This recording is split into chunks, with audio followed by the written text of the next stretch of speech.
All right, we are going to take a look at Hunter. I do apologize. My very tired, snoring bulldog has climbed underneath my feet again, so you might hear him snoring in the background. If you do, my apologies. Just try to ignore him. That's what I try to do. But here we are taking a look at Hunter. Hunter, I was so jealous when I first watched this video because I was like, dude, your backyard is awesome. Look, you got a circle in your backyard. You got like a 4-car garage. Like, this is killer. And then I realized that over in this corner there is like a stadium that you guys can't see off screen, and there's these lights up on a pole up here. And then I realized I was just an idiot, and this is not your house. You're actually at your school, and I just thought that you had a very awesome backyard. But let's take a quick look here because we got to take a look. It's gonna pull this kind of into screen. See if I can get a good spot for it here. Quick time. What are you doing to me here, buddy? All right, I'll put it down here. This looks pretty good. All right, so let's take a look here and see what's going on. Now, the first thing I'm going to say is you do a really good job trying to get over your left side. Let's take a look here. So you can see here, start to push. You use that left arm. And this is what I want people out there watching, not just you, Hunter, to realize. See how he moves his chest. He's got some type of shirt on. I think it's an Anytime Fitness shirt, but he's moving. You can see that state of Texas moving from right to left. So he's really reaching this left arm out, and he's pushing his chest over his left leg. He's really trying to push and reach. I like this a lot. The one thing I don't like is how wide open your feet are. I think if your feet were just a couple of inches closer together, you'd have a much better time getting over the left. Imagine if the ball of your foot, instead of being here, was there. I mean, it would be so much easier to get over. But this isn't a bad position. I really like it. It's just kind of that idea of the feet being so wide, it's going to make it harder to get over your left. I think if we were to get your feet a little bit closer together, it would make it easier to get over the left sooner and improve the timing of your drive or your sweep into the circle. Do a great job of leading with your inside of your right foot and the inside of your right knee. You hold this left arm back, which is nice. I'd like to see it held back, maybe pointing over here toward 3 o'clock instead of kind of toward 12 o'clock. Feet come down, and this is where I think things start to get a little bit messy. Okay, you do a great job coming out of the back, as I said. Your right foot lands in the middle. Okay, you're holding back that left arm. I'd love to see it back a little bit more than that. And you can see your left foot. When your left foot touches down, you're in a pretty good position. I mean, at this point, I'd still love to see the discus back a little bit more and your left arm back a little bit more. But this is pretty good. It's not great, but it's good. But look at how close your feet are together. So I think what we're going to see in the video here is we're going to see a right sector fall. But I think the reason for your right sector fall is that your feet are so close together. I've already watched the video before. I'm not like, a mind reader. I'm not predicting this stuff. I'm not Nostradamus trying to pick out what happened. God, my dog is snoring so loud. Trying to pick out what happened. But you can see the left foot grounds really nice. There's your left foot. Boom, grounds.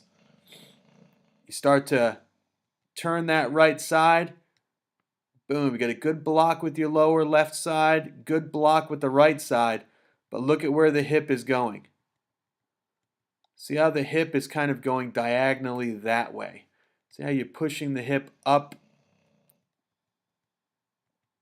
and you're kind of taking the black stripe on the side of your shorts and you're pushing it out that way. See how everything's kind of going out that way, like your right hip and your right butt cheek are kind of going up this way, right in the direction that the discus is flying. So you're not getting your hips all the way around before the release. And I think it's because your feet are so close together that you're losing balance or having trouble transferring. I'm not sure exactly what it is from this angle. It's tough to see, but you can see this right foot comes off the ground. The right foot, in my opinion, and the left foot shouldn't really come off the ground until right about here. And they start coming off the ground right like here. You can see right there you're kind of losing power. Your hips are kind of pointing, your belly button's kind of pointing that way. Foot comes off the ground, that stops the ability for you to turn and create power down the middle and turn those hips down the middle. You're just kind of spinning them around in midair. The hip goes to the right, your body goes to the right, the discus goes to the right. See how you're landing kind of whoop on that right side. You're kind of landing and finishing over here. Okay, do you see that? You're finishing over here. So let's really work on two things. Okay, get the feet closer together. That's just something you can correct today if you want to. But let's work on first things first. Let's take this right foot, okay, leave that here. Okay, let's get the knees a little bit closer together, the feet a little bit closer together. And work on getting this left foot down closer to the front rim of the circle. Not so close here. If you can get the foot to be more of the left foot to be more of a straight line, you can see here how it's kind of coming around, almost like a letter C or a little letter J. It comes around from the back and kind of plants itself behind your right heel, kind of like a letter J, almost like a fishhook kind of shape. Let's get a nice straight line. Go right from here, straight line, boom, right down to the front of that circle. Nice straight line, pinch the knees together, toe to heel, straight line. Get that left foot down, boom, right here, the front of the circle. Left foot to the front, bang. Then you'll be able to transfer weight better. You won't be in this kind of close stance, off balance position. You'll be able to keep the right foot on the ground a little bit longer and not lift the right foot. Okay, so feet closer together in the back. Bring the left foot in, the left knee in. Nice straight line all the way down. So get the left foot closer to the front of the circle, the front rim of the circle, and you'll be able to push your body down the middle instead of lifting the right foot and trying to twist in midair. So it's going to allow you to keep the right foot down longer, the left foot down longer, and push in the direction that you want it to go. All right, that's what I got for you today. Again, my dog is being very annoying, but that's what he does. He snores. He's a fat bulldog. Hello, what's that? If there's any other questions, let me know and let me or ask them in the comment section down below. But Hunter, this looks really nice, dude. Just keep working on those two little things. Feet a little bit closer in the back, left foot a little bit more of a straight line to the front of the circle, and you should be able to keep that right foot down and transfer power and push that thing right down the middle.